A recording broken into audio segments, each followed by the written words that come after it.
Bonjour à tous. Voici la présentation du logiciel biblique Biblia Universalis, disponible sur le site qui s'affiche ici. Alors je précise avant tout que cette vidéo est réalisée en résolution modeste, mais que sur un écran classique, ce logiciel nous offre généreusement tout un potentiel avec ses fenêtres multiples et sans limite. Premier avantage, sa gratuité. Alors face aux références en la matière, comme Logos, dont la qualité était très très haute, mais dont les packs coûtent 650, 1000 et 1300 €, cela fait réfléchir. Deuxième qualité, ses riches contenus.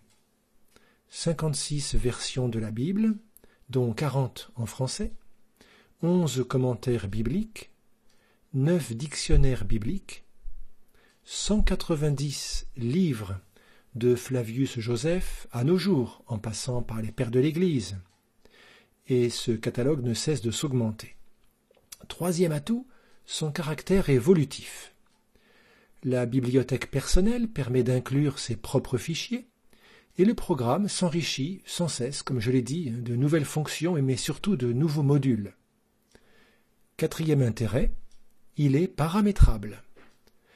Avec un rendu esthétique de très haut niveau, on peut choisir son thème, ses polices et ses tailles de caractères. En voici 2 ou 3 exemples. Cinquième qualité, son ergonomie, son caractère intuitif. Une barre de menu principale, des icônes d'accès direct. Nous allons voir cela maintenant d'un peu plus près. Mais je ne vais pas tout détailler et tout lister, mais simplement faire un petit survol et relever certains points dignes d'intérêt. Et je présenterai cela en 3 parties. Première partie, les menus. Donc, pour les menus.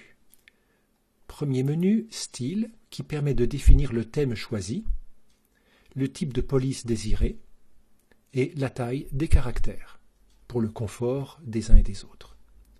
Menu fenêtre, qui permet d'organiser les fenêtres selon la configuration choisie.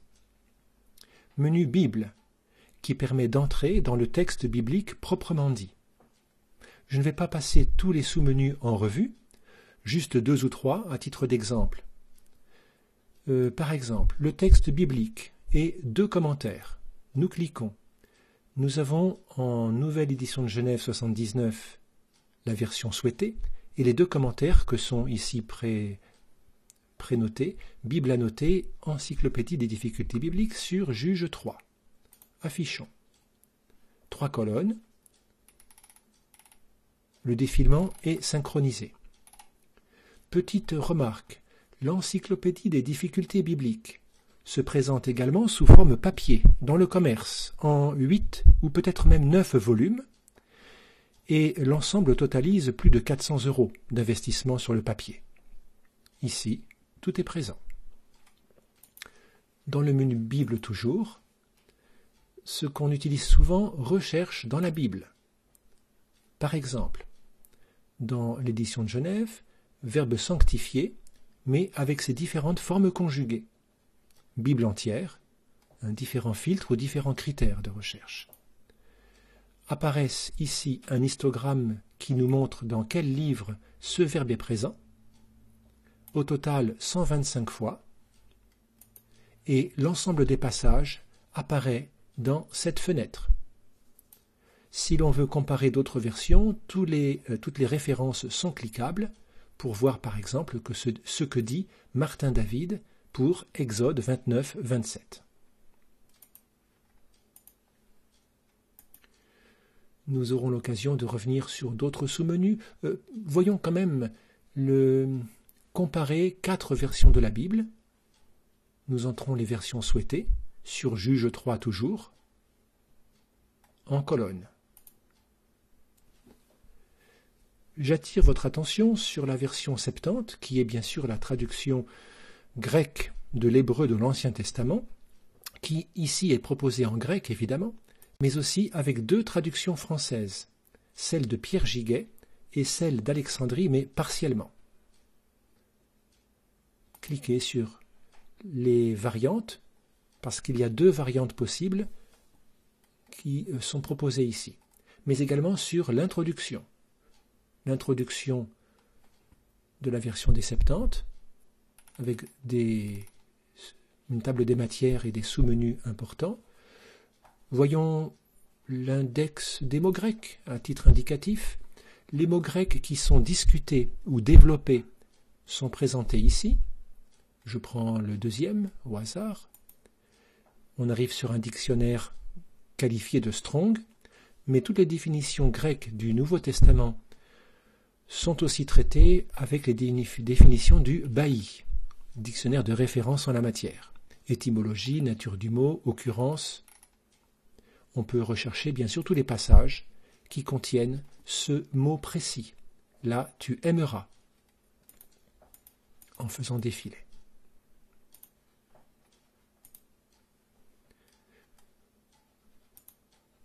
Je reviens, index des mots grecs, pour montrer aussi les passages dans lesquels ils sont discutés. Deutéronome 32,15, en effet, dans la note de la version 70 traduite en français, nous avons ce mot qui est explicité. Nous étions donc dans les 4 versions comparées de la Bible. Sous-menu, Bible en un an, c'est un programme de lecture, promesse biblique quotidienne, trésor de la foi de Spurgeon, notes personnelles, on y reviendra plus tard, les cartes, on y reviendra aussi plus tard. Les différentes versions, la capture d'écran ne permet pas de tout montrer ici, mais sous mes yeux je vois une liste qui dépasse et qui est même en 2 colonnes. Comme on l'a dit précédemment, nous avons 56 versions différentes, dont 40 en langue française. Chose importante à savoir, si nous cliquons sur l'une d'elles, je prends la Darby, elle nous est présentée ici, avec sa préface, mais elle est aussi maintenant définie comme étant la version de référence.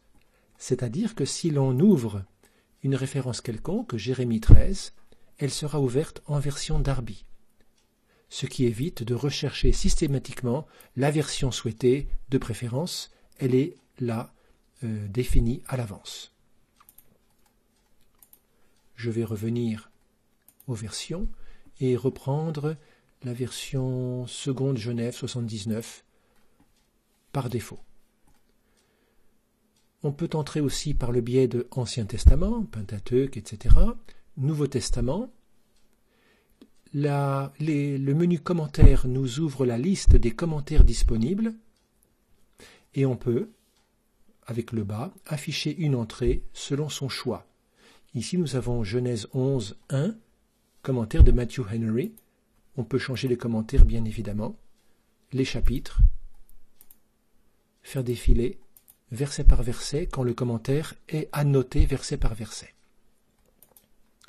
Menu dictionnaire nous montre l'ensemble des dictionnaires proposés.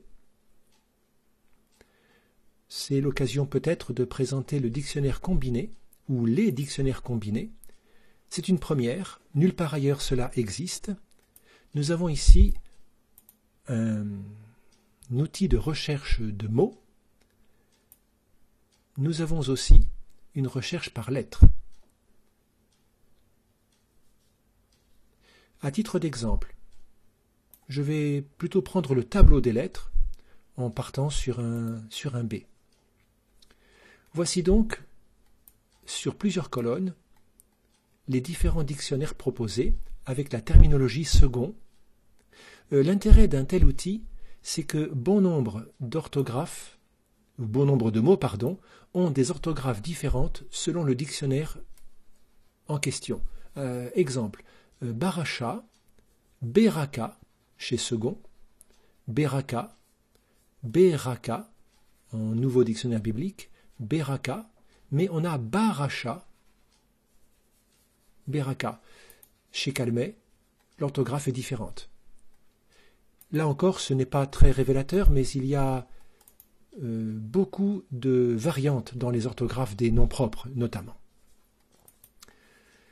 Menu livre, classé soit par auteur, soit par titre.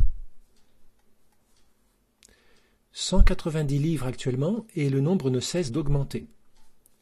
Prenons par exemple le livre « Histoire de la théologie protestante »,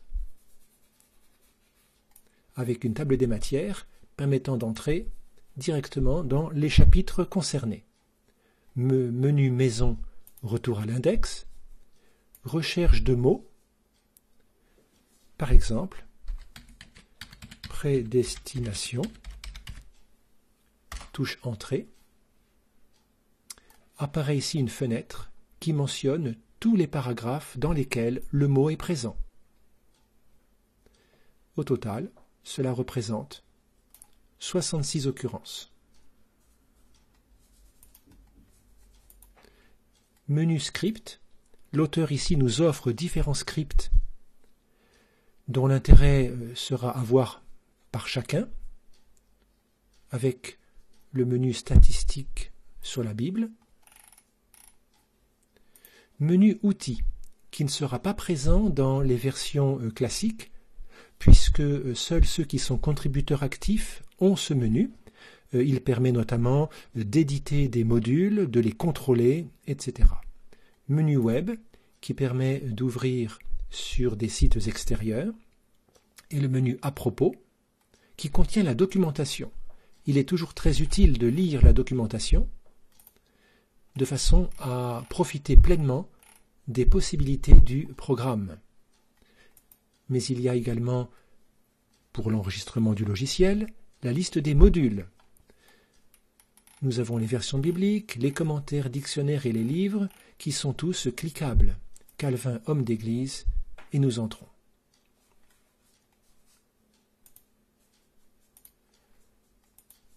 Voilà pour la barre des menus. Voyons maintenant les icônes. Première icône, sélection d'un passage biblique. On peut entrer dans Proverbes, chapitre 4, à titre d'exemple. La version de référence est toujours mentionnée ici, mais on peut bien sûr changer. D'ailleurs, je vais prendre une version qui présente beaucoup de notes, la S21, les notes étant en couleur. La couleur étant définie par les styles. Mais ces notes peuvent se masquer en cochant la petite case ici présente, ce qui permet une lecture plus fluide si on le souhaite. On remarquera que les livres de l'Ancien Testament sont en bleu, les deutérocanoniques en vert et les livres du Nouveau Testament en jaune. Ils sont dans l'ordre habituel. Deuxième icône, la comparaison des versions bibliques différentes, 4 ici en l'occurrence. Nous avons déjà rencontré cette fonction. Je n'y reviens pas davantage. Icône suivante, fenêtre de recherche. Même chose, déjà vu. Petite remarque au passage, la recherche a un raccourci, CTRL-R, qui amène directement à cette fenêtre. Vous aurez les raccourcis mentionnés. Il fait gagner du temps bien souvent. Icône suivante, plan de lecture de la Bible en un an. Pour le jeudi 2 février, nous sont proposés les textes suivants, qui sont un panachage de l'Ancien Testament, comprenant psaumes, proverbes et du Nouveau Testament. Ici, nous avons une promesse ou un verset qui peut nous éclairer, nous encourager, qui est différent à chaque clic. Puis, ici, Trésor de la foi de Spurgeon, ce sont des petites méditations qui sont là encore quotidiennes, petites réflexions qui peuvent être édifiantes. Ici, nous avons l'édition des notes personnelles. Alors supposons que dans un passage comme Actes, chapitre 5, nous faisons une lecture et le texte nous suscite une réflexion et qu'on désire la noter. Nous éditons notre note personnelle sur Acte 5, verset 3 en l'occurrence. Alors j'ai déjà préparé le texte pour gagner un peu de temps.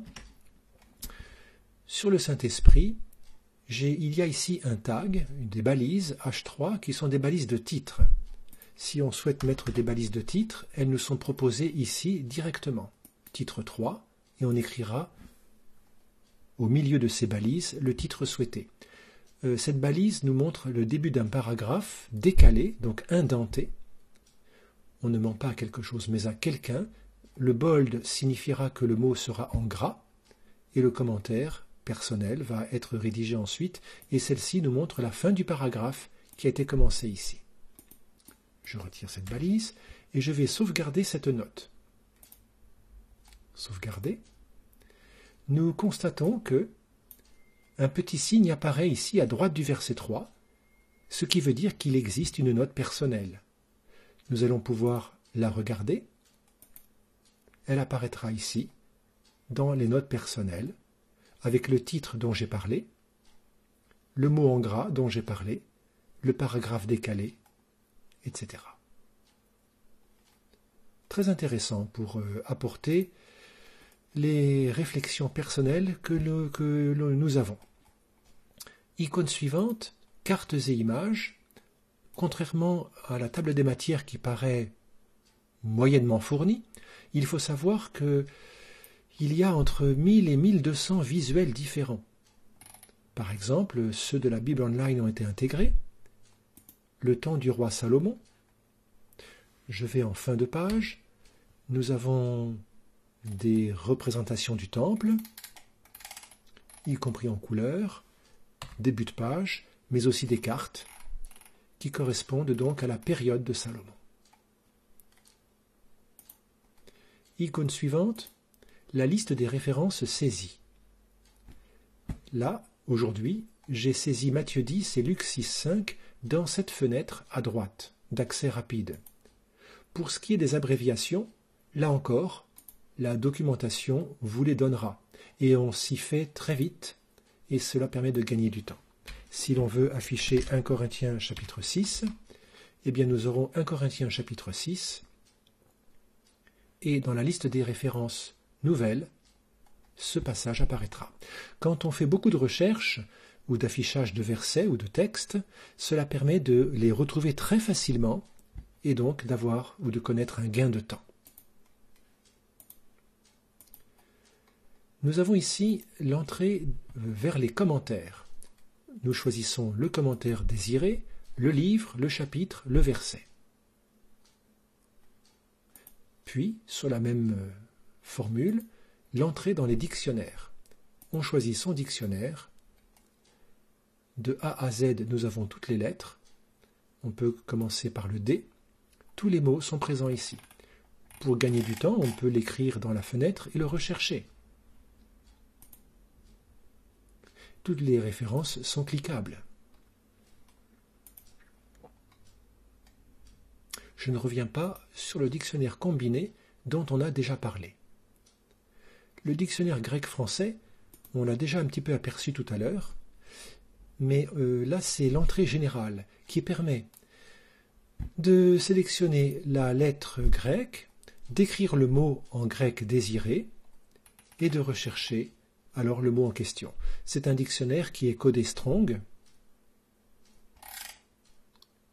Et je rappelle que tous les mots du dictionnaire intègrent les définitions Bailly.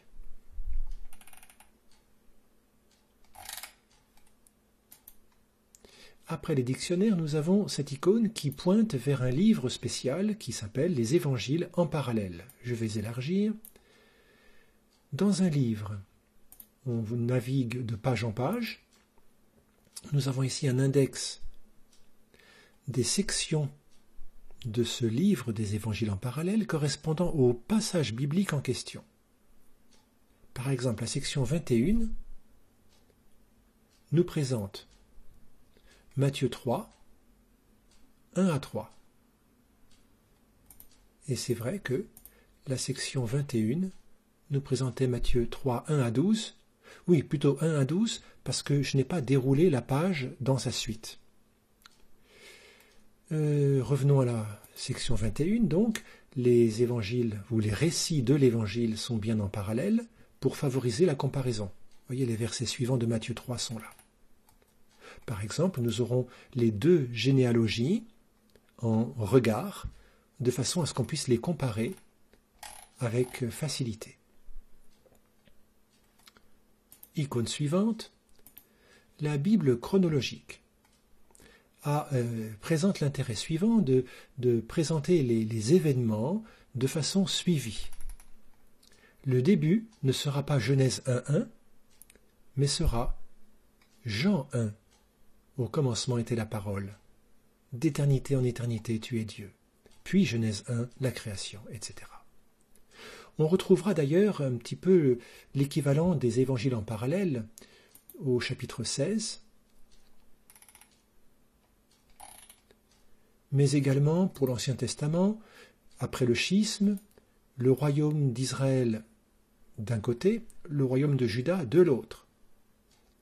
Mais le royaume de Juda lui-même étant décrit dans des livres différents, les rois et les chroniques, ces textes seront là encore mis en vis-à-vis.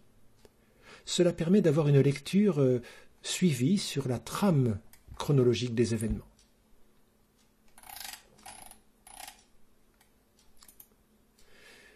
Cette icône permet de fermer toutes les fenêtres. Cette icône permet de fermer toutes les fenêtres sauf la fenêtre active. Puis vient la dernière icône qui est très intéressante, sur laquelle je reviendrai tout à l'heure quand on étudiera les fonctions intéressantes et particulières. Il s'agit de la bibliothèque personnelle. Intéressons-nous maintenant à quelques contenus spécifiques. Une version intéressante pour l'étude approfondie du Nouveau Testament, si j'ouvre Marc chapitre 2, c'est la version Nouveau Testament grec Panine avec le codage Strong. Nous avons donc la version grecque et pour chaque mot, son codage Strong, ouvrant vers le dictionnaire en question, mais aussi les informations grammaticales qui nous sont données pour chaque mot. Par exemple, nous avons pour ce verbe, on comprend ou on voit, on constate qu'il est conjugué au temps aoriste, à la voix passive, mode indicatif, troisième personne du singulier. Ça permet d'avoir quelques précisions intéressantes pour l'étude approfondie. Nous avons l'ancienne édition de cette version qui est ici présentée, et à l'époque c'était avec des abréviations. Pour le tableau des abréviations, il était accessible ici, et on pouvait donc comprendre un peu de quoi il s'agissait. Mais la nouvelle mouture présente un accès bien plus direct et plus facile. Deuxième version intéressante, c'est la version Louis II 1910, codé Strong. C'est un peu la même chose, et les mots Strong sont présents donc ici. On remarquera que ce verbe, ici, est aussi indiqué comme étant à l'aoriste second, voix active, mode indicatif, etc. Qu'est-ce que l'aoriste second? On aura ici le renseignement grammatical qui nous éclairera un peu pour ceux qui ne sont pas très versés dans la grammaire grecque. Autre petite chose intéressante, pour des accès aux commentaires, je vais ouvrir par exemple le psaume 37, en version de Genève, pourquoi pas. Et nous avons les commentaires ici qui sont accessibles. Mais voyons maintenant le fait que nous puissions cliquer sur un verset, sur le numéro du verset, pour ouvrir une fenêtre comme celle-ci, qui nous permet de copier le verset dans le presse-papier ou le chapitre, d'afficher le chapitre, à partir du verset concerné, ou le chapitre entier, d'éditer une note personnelle. Nous rejoignons la fenêtre que nous avons déjà rencontrée. On peut écrire et enregistrer la note personnelle, mais on a aussi le surlignage du verset de la couleur de son choix. On peut annuler ce surlignage. Nous avons par ailleurs l'accès aux commentaires. À titre d'exemple, je vais ouvrir celui de Mestral, qui était un protestant suisse. On notera que dans sa traduction propre d'ailleurs, il a pris soin de mettre les lettres alphabétiques, puisque nous avons ici affaire à un psaume alphabétique. Et nous avons donc son commentaire qui va suivre, incorporant le verset 1. verset 1 seulement, parce que nous avons cliqué seulement ici. Pour ce qui est du verset 2, nous pourrions aussi l'avoir ici. Si on veut le chapitre entier, en termes de commentaires, il est plus confortable de le choisir à partir de cette fenêtre-là. Et ici, nous aurons le chapitre entier. Je précise que ce commentaire fait plus de 1000 pages quand même. L'introduction au commentaire, des choses très intéressantes. Prenons un autre commentaire qui est digne d'intérêt, nouveau commentaire biblique. Beaucoup de matière là aussi, avec un accès à l'introduction au livre des psaumes, mais pas seulement aux psaumes, puisque de page en page, on peut faire défiler toutes les introductions des différents livres. Mais ce commentaire a aussi des annexes très intéressantes.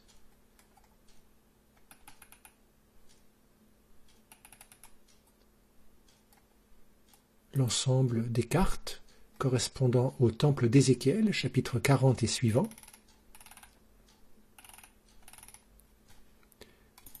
On navigue et on recule. Voilà pour les commentaires et leurs introductions. Il n'y a pas que les commentaires qui ont des introductions, également certaines versions bibliques comme la Bible Darby, qu'on va retrouver avec un D. Il faut reprendre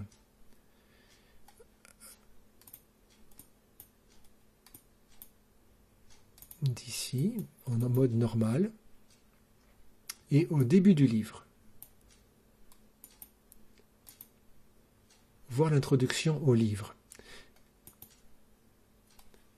Introduction au livre de la version Darby. Et même chose, on navigue de livre en livre pour les introductions de chacun d'eux.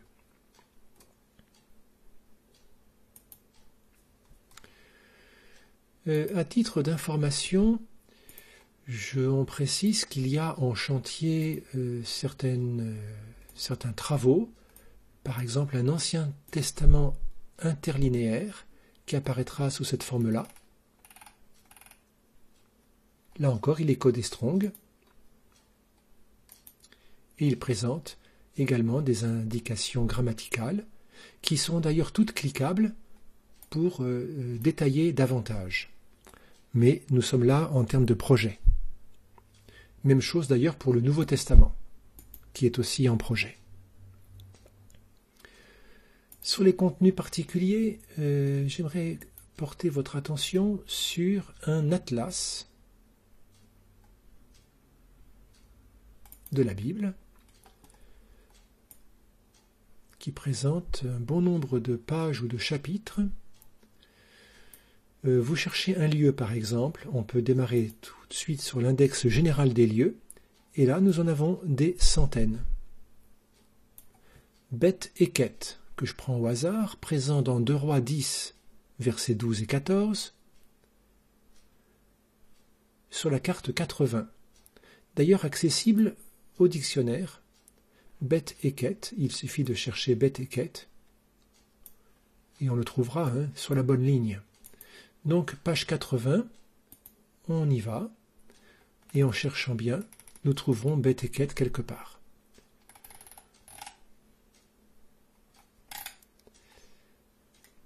Nous avons une carte des régions. Les zones sont cliquables, indépendamment les unes des autres. Collines de Jérusalem. Et on peut bien sûr naviguer page par page. Nous avons différentes rubriques de l'art, de l'histoire,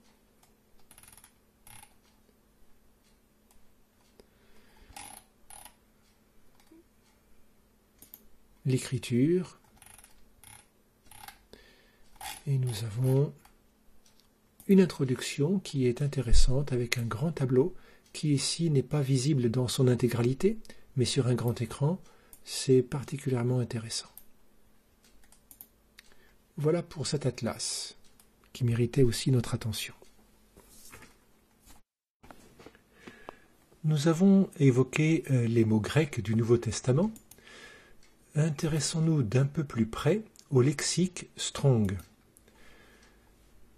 Donc M. James Strong a affecté à chaque mot hébreu et chaque mot grec un numéro unique pour chaque mot, ce qui permet de se repérer facilement quand on ne connaît pas les langues originales. À titre d'exemple, voici un tableau qui répertorie donc tous ces mots pour l'hébreu et pour le grec. On remarquera que certains mots hébreux sont dotés d'un petit signe, d'une petite étoile. Ce sont ceux qui sont enrichis par la définition du Sander et Trenel, dictionnaire hébreu-français. On peut entrer dans l'introduction de ce dictionnaire pour, par exemple, en connaître les abréviations, mais aussi pour voir tous les mots qui sont intégrés dans le dictionnaire. Si par exemple on cherche à voir,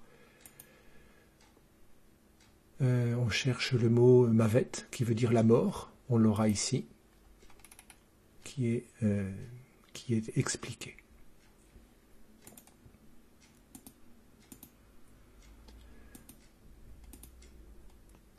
On a aussi accès à cet index directement en haut.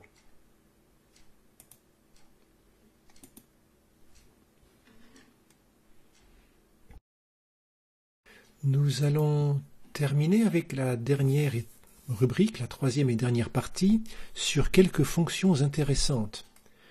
Je viens d'évoquer le clic sur le numéro du verset, n'est-ce pas? Mais il y a également une chose qui n'est pas évidente. J'ouvre au hasard Juge 3.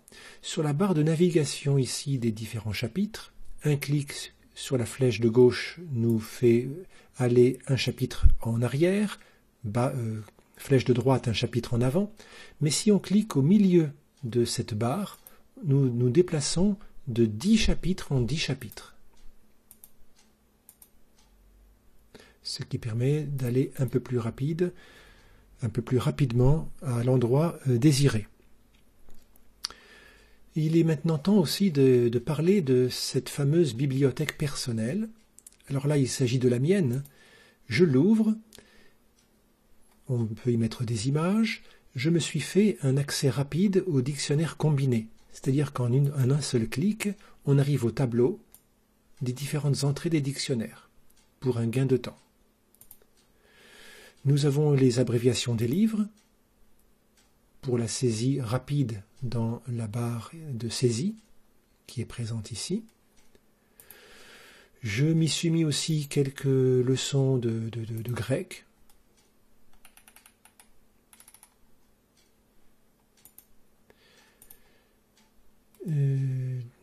D'autres cartes, un commentaire sur le Nouveau Testament qui s'appelle l'année apostolique, 2 Corinthiens 4, 1 à 6. Alors ce sont des ouvrages du 18e, c'est un petit peu ancien.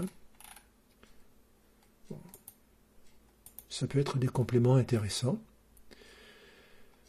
Bref, je m'y suis mis également des raccourcis clavier, les principaux en tout cas,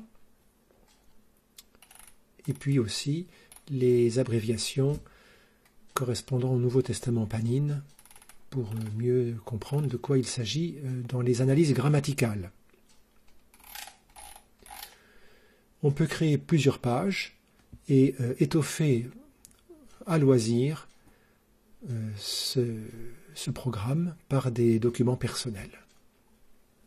Alors pour conclure, disons que le temps manque pour montrer la richesse, la variété des contenus, mais on espère que cette présentation vous aura donné une bonne idée de ce que peut apporter un tel programme. Rappelons que l'inscription est demandée au terme d'1 mois d'essai, mais que celle-ci est désormais gratuite. Notre souhait, c'est que cet outil puisse contribuer le mieux possible à l'étude de la parole de Dieu. Si vous avez des questions ou si vous désirez aller plus loin même en contribuant au développement, n'hésitez pas à nous écrire. Que Dieu vous bénisse.